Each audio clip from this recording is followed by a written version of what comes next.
आज्ञापि यज्ञाः प्रभवोपि यज्ञाः सप्तर्षिसिद्धाः सुकृतान् विज्ञाः विज्ञापयन्तः सततं हि काले सतीर्थराजो जयति प्रयागः। तीर्थराज प्रयागराज में महाकुंभ के समायोजन की इस विशेष अवधि में भारतीय संस्कृति और भारतीय ज्ञान परंपरा से सजी कुछ विशेष प्रस्तुतियों से सजे सुप्रभातम में आप सभी का स्वागत है। तो अभिनंदन और अभिवादन की आरंभिक परंपरा के साथ सुप्रभात की वेला में सुप्रभातम के एक और नए अंक को लेकर उपस्थित हूं मैं, नारायण दत्त मिश्र।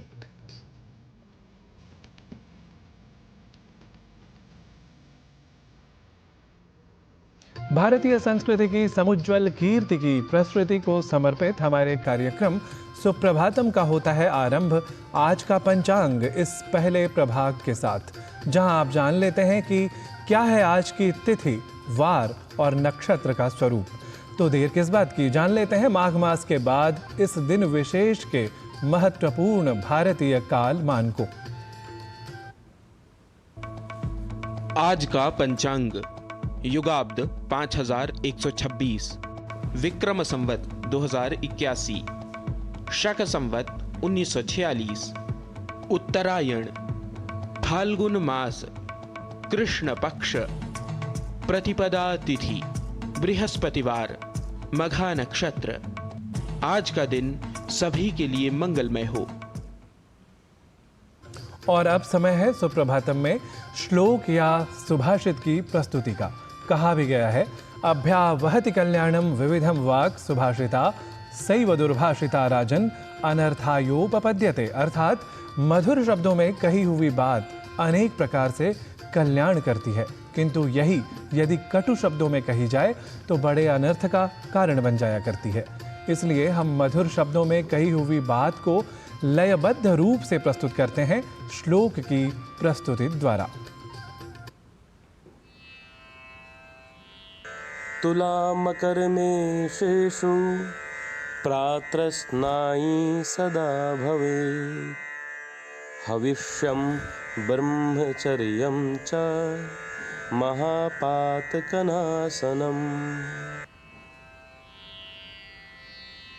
सूर्य के तुला, मकर और मेष में होने पर सदा विशेष रूप से प्रातः काल ही स्नान करना चाहिए, तभी भविष्य के अन्न का भक्षण करना एवं ब्रह्मचर्य का पालन करना महापाप का विनाश करता है। सुप्रभातम में अब बात महाकुंभ की।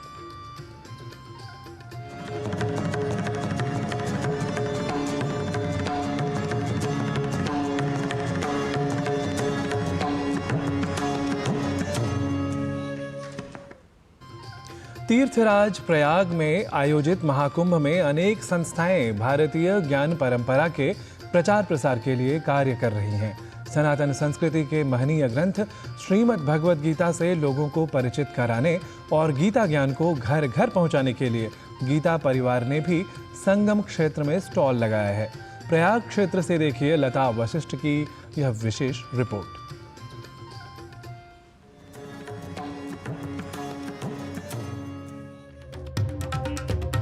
महाकुंभ सनातन परंपरा का ज्ञान कुंभ है, जिसमें विभिन्न संस्थाओं और समुदायों के द्वारा सनातन धर्म के महान ग्रंथों के अध्ययन के लिए भी प्रोत्साहित किया जा रहा है।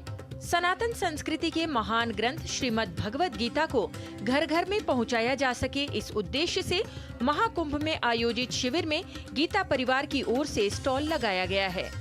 स्वामी गोविंद गिरी जी महाराज की प्रेरणा से हर कर गीता हर घर गीता कार्यक्रम के ऑनलाइन कोर्स की शुरुआत 2020 में की गई। 2018 में पूज्य स्वामी जी ने हम लोग को संकल्प दिया, हर कर गीता हर घर गीता, यानी हर हाथ पे गीता और हर घर में गीता।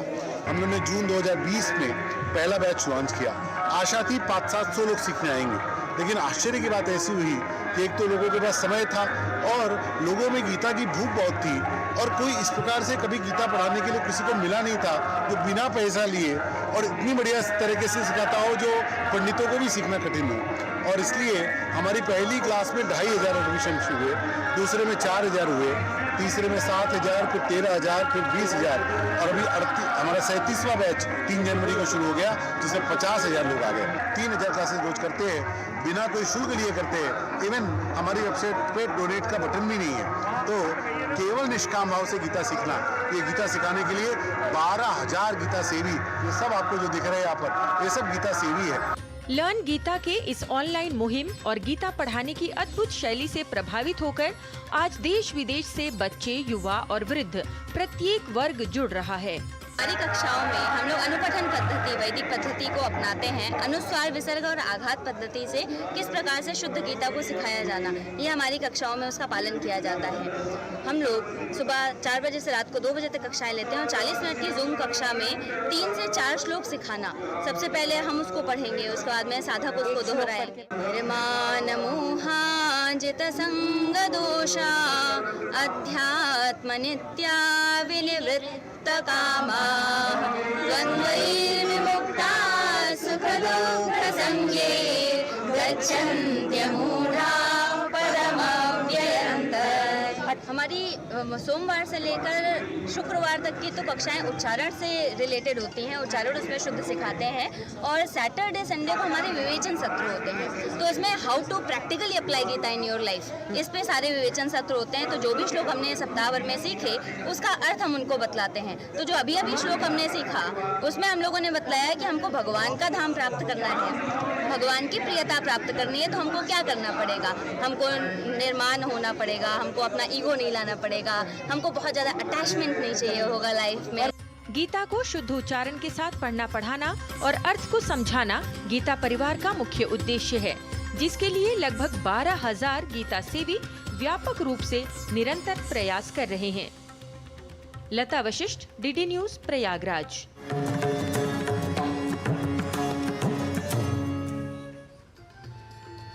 भारतीय संस्कृति और इसकी ज्ञान परंपरा के संरक्षण हेतु समर्पण भावना के साथ ही साथ स्वास्थ्य संरक्षण भी होता है अत्यंत महत्वपूर्ण। तो शरीर और मन के स्वास्थ्य को दृढ़ रखने के उद्देश्य के साथ सुप्रभातम में अब प्रस्तुत है स्वास्थ्य मंत्र नामक हमारा विशेष प्रभाग, जहां ठीक न होने वाले अल्सर के उपचार में आयुर्वेदिक चिकित्सा अत्यंत प्रभावशाली है। यह प्रस्तुत कर रही हैं हमारी सहयोगिनी किरण भारद्वाज।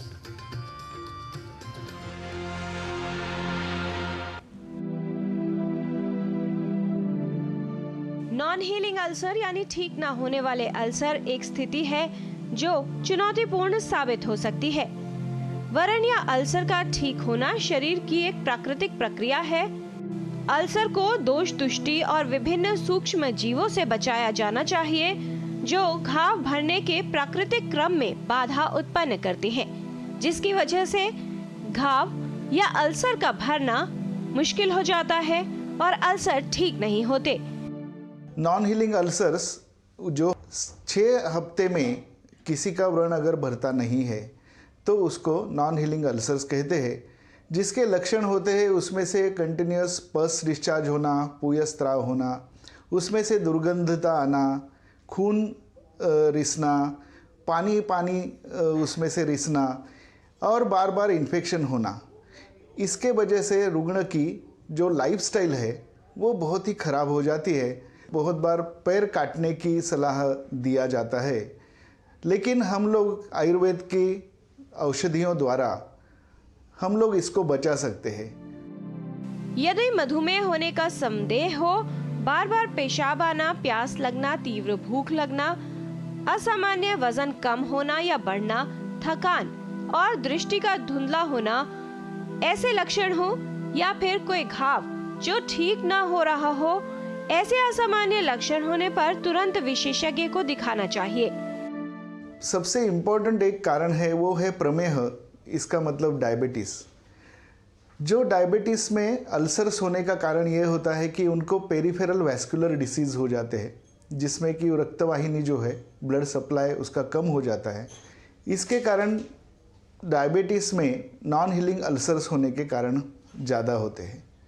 इसी के साथ साथ में जिसमें ब्लड वाहिनी, रक्तवाहिनी जो है वो संकोच हो जाती है किसी किसी पेशेंट में धूम्रपान के कारण, जिसको थ्रोम्बोएंजाइटिस ऑब्लिटरेंस कहते हैं, जिसके कारण गैंग्रीनस अल्सर्स हो जाते हैं। इसी के साथ में वेरिकोज वेन्स के कारण भी अल्सर्स हो जाते हैं, जो कि अल्सर्स भरते नहीं है। और भी बहुत बार इन्फेक्शन, अंडरलाइंग इन्फेक्शन होता है, जिसके ऑस्टियोमाइलाइटिस जैसे रोग होते हैं कि जिसमें अंडरलाइंग इन्फेक्शन बोन में, हड्डियों में रहता है।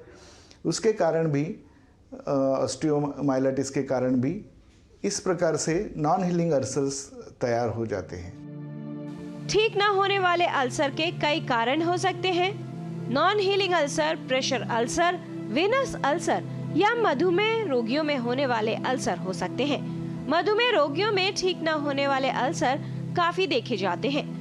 आयुर्वेद में प्रचलित आयुर्वेद के प्राचीन और समय परीक्षित उपचार भी ऐसे अल्सर को ठीक करने में उपयोगी है।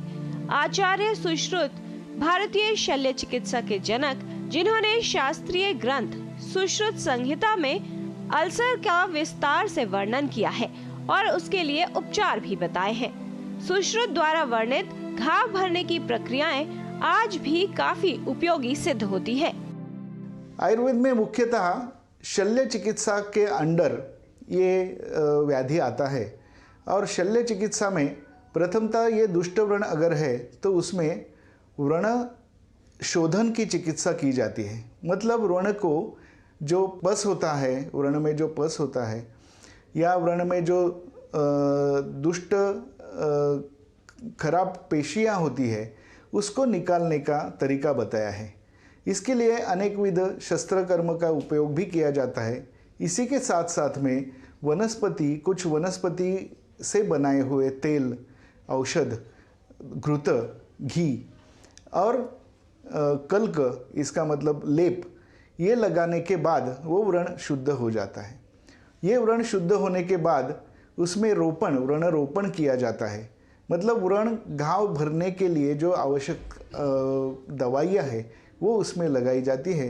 व्रण को धोना, वो काढ़े से हम लोग धोते हैं। इसके साथ साथ में आयुर्वेद में जलौकावचारण, इसका मतलब लीच एप्लीकेशन, इसका बहुत ही उपयोग माना गया है।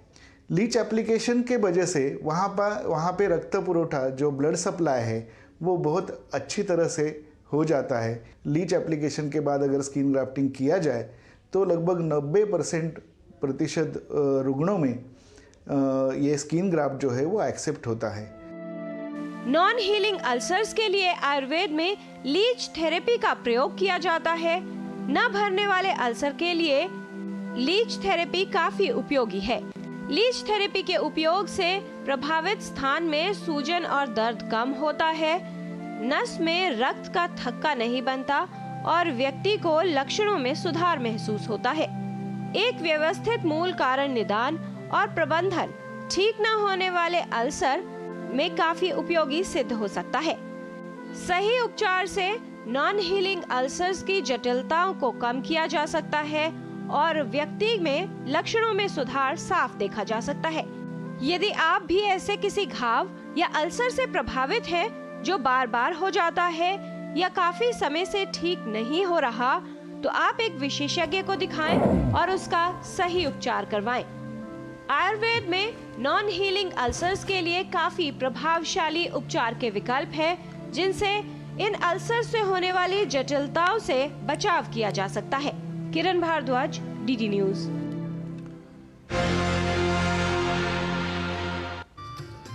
और सुप्रभातम में अभी समय है एक अल्प विराम का। आप देखते रहिए डीडी न्यूज, हम जल्द ही वापस लौटते हैं।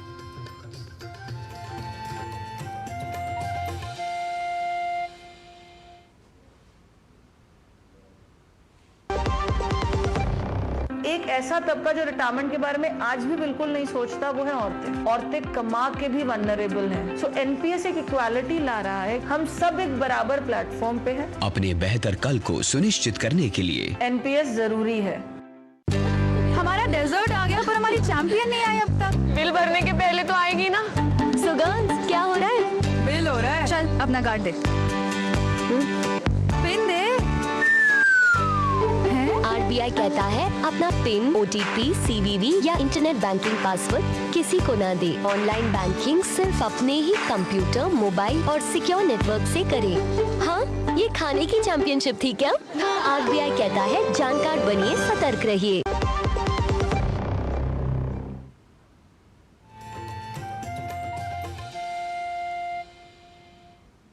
सुप्रभातम में आप सभी का पुनः स्वागत है और सुप्रभातम में अब समय है योग की प्रस्तुति का, जहां योग और स्वास्थ्य इस प्रभाग को हम आप सभी के समक्ष शारीरिक, मानसिक और आध्यात्मिक स्वास्थ्य की सुरक्षा के उद्देश्य के साथ लेकर आते हैं। तो आज हमारे इस प्रभाग में यह देख लेते हैं स्वास्थ्य के लिए लाभकारी प्राणायाम, उनकी विशेषताओं के बारे में।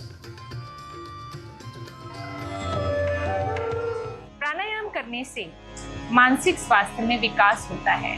आइए जानते हैं प्राणायाम अनुलोम विलोम। प्राणायाम अनुलोम विलोम करने के लिए सबसे पहले हम प्रणव मुद्रा बनाएंगे। अपने दाहिने हाथ को कुछ इस प्रकार पहली 2 उंगलियों को फोल्ड करते हुए नॉर्मल ब्रीदिंग करते हुए इनहेल एंड एक्सहेल करते हुए दोनों नॉस्ट्रिल को बंद करें। सबसे पहले हम दाईं तरफ से शुरू करेंगे इनहेल करना। दाईं नॉस्ट्रिल को खोलते हुए इनहेल 1 2, होल्ड करेंगे, दोनों नॉस्ट्रिल को बंद करेंगे 4 3 2 1। लेफ्ट साइड से एक्सहेल करेंगे 1 2, लेफ्ट साइड से इनहेल करेंगे 1 2, दोनों नॉस्ट्रिल को बंद करेंगे 4 3 2 1। राइट साइड से एक्सहेल करेंगे 1 2। अब दोनों नॉस्ट्रिल को हम बंद करेंगे। इसी प्रकार हम लेफ्ट साइड से शुरू करेंगे। अब की बार इनहेलेशन लेफ्ट साइड से करेंगे 1 2, होल्ड करेंगे, दोनों नॉस्ट्रिल बंद करेंगे 4 3 2 1। एक्सहेल करेंगे राइट साइड से 1 2। अब राइट साइड से इनहेल करेंगे 1 2, दोनों नॉस्ट्रिल को बंद करेंगे 4 3 2 1। एक्सहेल करेंगे लेफ्ट साइड से 1 2, दोनों नॉस्ट्रिल को बंद करेंगे। कुछ समय पश्चात रिलीज एंड नॉर्मल ब्रीदिंग करेंगे। प्राणायाम अनुलोम विलोम से मानसिक स्वास्थ्य में सुधार होता है और चिंता से मुक्ति मिलती है। आइए जानते हैं कुछ प्रैक्टिकल टिप्स हमारी गुरु माँ हंसा जी योगिनी से। नमस्कार। हमारे दिमाग की भी एक्सरसाइज करना बहुत ज़रूरी है, जैसे हम शरीर की करते हैं। तो दिमाग के लिए एक तो बहुत ज़रूरी है कि हम प्रकृति के साथ संबंध जोड़ें, कि जिससे हमारे दिमाग की एनर्जी और बढ़े, क्योंकि प्रकृति से हमें ताकत मिलती है, एनर्जी मिलती है। ऑक्सीजन ज़्यादा बॉडी में जाता है तो ब्रेन की फंक्शनिंग बहुत सही होती है और इसीलिए एनर्जी का लेवल बढ़ाना ज़रूरी है। थोड़े ब्रीदिंग करना ज़रूरी है प्राणायाम की, जिससे ऑक्सीजन बढ़े।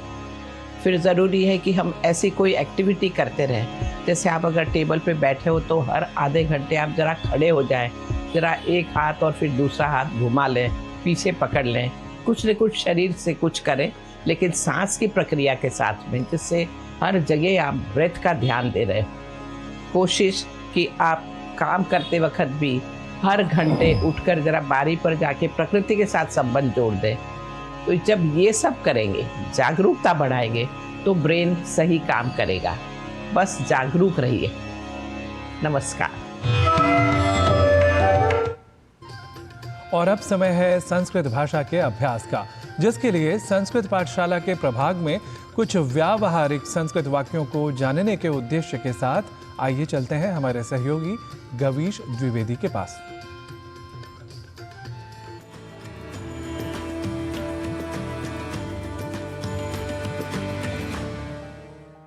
नमो नमः मित्राणि। संस्कृत पाठशालायाः एतस्याम् अभिनवकक्षायां भवतां सर्वेषां स्वागतम्। मम नाम गवीशः। अपनी संस्कृत की पाठशाला में हम रोज़मर्रा में प्रयोग में होने वाले वाक्यों को बोलना सीख रहे हैं। सीखने के इसी क्रम को आगे बढ़ाते हुए आइए आज सीख लेते हैं कुछ और नए वाक्यों को। वाक्य यदि हमें बनाना हो, यह तो सच है ना, तो इसके लिए कहेंगे एतत् सत्यम खलु। एतत् सत्यम खलु, वह मैं भी जानता हूं। इसके लिए कहेंगे तद अहम अपि जानामि। तद अहम अपि जानामि, उतना आवश्यक नहीं। तावद आवश्यकम न। तावद आवश्यकम न। वाक्य यदि कहना हो इतनी देर क्यों हुई, तो संस्कृत में कहेंगे किमर्थम एतावान विलंबः। किमर्थम एतावान विलंबः काफी है। पर्याप्तम अस्ति, पर्याप्तम अस्ति, या फिर यथेष्टम अस्ति, यथेष्टम अस्ति। यदि कहना हो आपका क्या बिगड़ा, तो इसके लिए संस्कृत में कहेंगे भवतः का हानिः, भवतः का हानिः। आपका क्या मतलब है? भवतः कः अभिप्रायः, भवतः कः अभिप्रायः, उसका क्या कारण है? तस्य कारणम किम, तस्य कारणम किम, स्वयं करते हो क्या? तो इसके लिए संस्कृत में कहेंगे स्वयं एव करोति किम, स्वयं एव करोति किम। वह मुझे पसंद नहीं है। तत् मह्यम न रोचते, तत् मह्यम न रोचते, वही रटता रहता है। तदेव रटति सः, तद एव रटति सः, बहुत ध्यान रखता है। बहु अवधानम करोति, बहु अवधानम करोति। नहीं तो बहुत कष्ट होगा। यदि यह वाक्य हो तो कहेंगे अन्यथा बहु कष्टम, अन्यथा बहु कष्टम।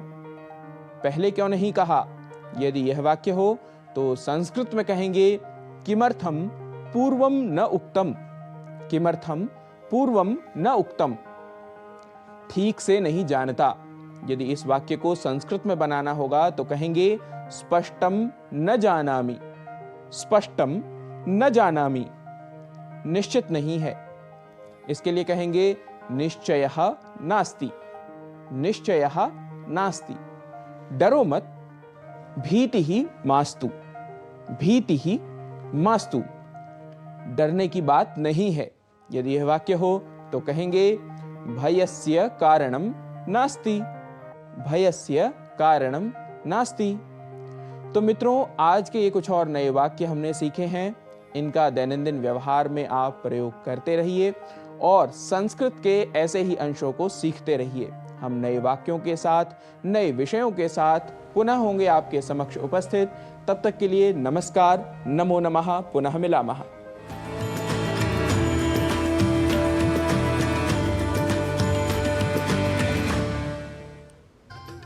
नई चीज़ों के सीखने के बाद अर्थात गुणों के विकास के बाद भी हम सदैव विनयी बने, यह हमारा लक्ष्य होना चाहिए। जैसा कि कहा भी गया है, एतदेव कुलीनत्व में तदेव गुणार्जनम यत् सदैव सताम सत्सु विनयावनतम शिरः। अर्थात सज्जनों की कुलीनता और गुणार्जन तो इसी में है कि सज्जनों के बीच सदैव मस्तक विनय से झुका रहे। तो इसी तरह के प्रेरक वचनों से होते रहे प्रेरित और हमें दें अनुमति। सुप्रभातम के नए अंक के साथ हम लौटेंगे अगले दिन अपने निर्धारित समय पर अभी हम आपको छोड़े जाते हैं एक प्रेरक रिपोर्ट के साथ।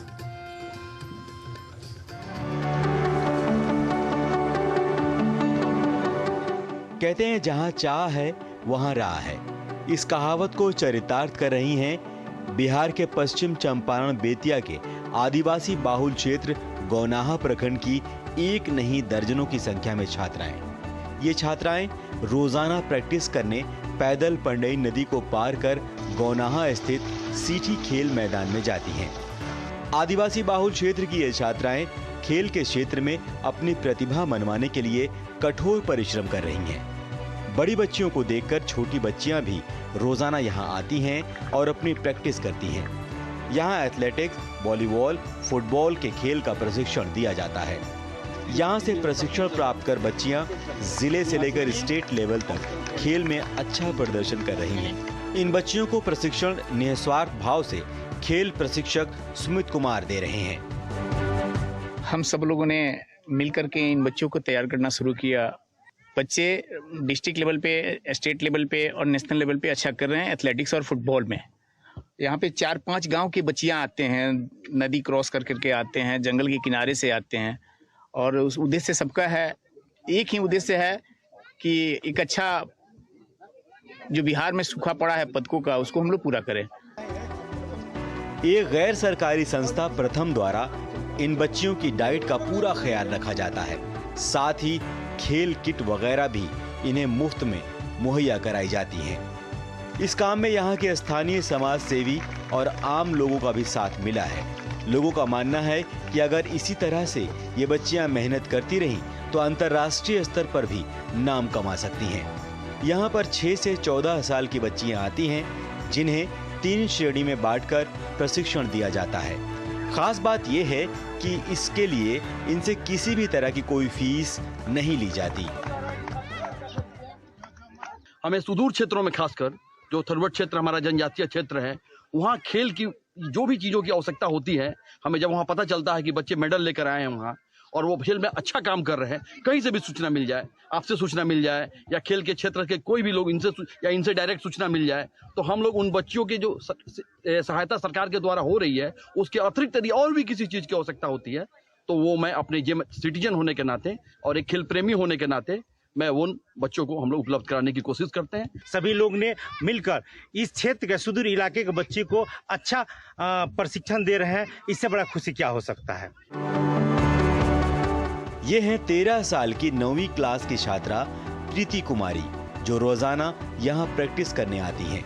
प्रीति 100 मीटर और 200 मीटर में नेशनल खेल चुकी हैं और लखनऊ और उड़ीसा में अपने इस खेल में गोल्ड मेडल जीत चुकी हैं। आगे चलकर प्रीति भारत के लिए खेलने का जज्बा रखती हैं। मैं स्कूली गेम में डिस्ट्रिक्ट और स्टेट में गोल्ड मारा है और मैं नेशनल खेलने गई थी लखनऊ और उड़ीसा। आगे क्या करने की तमन्ना है आपको? इंडिया के लिए खेलना है। लोग खुश हैं कि चंपारण की बेटियां अच्छे खेल का प्रदर्शन कर रही हैं। बिहार के पश्चिम चंपारण बेतिया से आशीष कुमार की रिपोर्ट, GD न्यूज।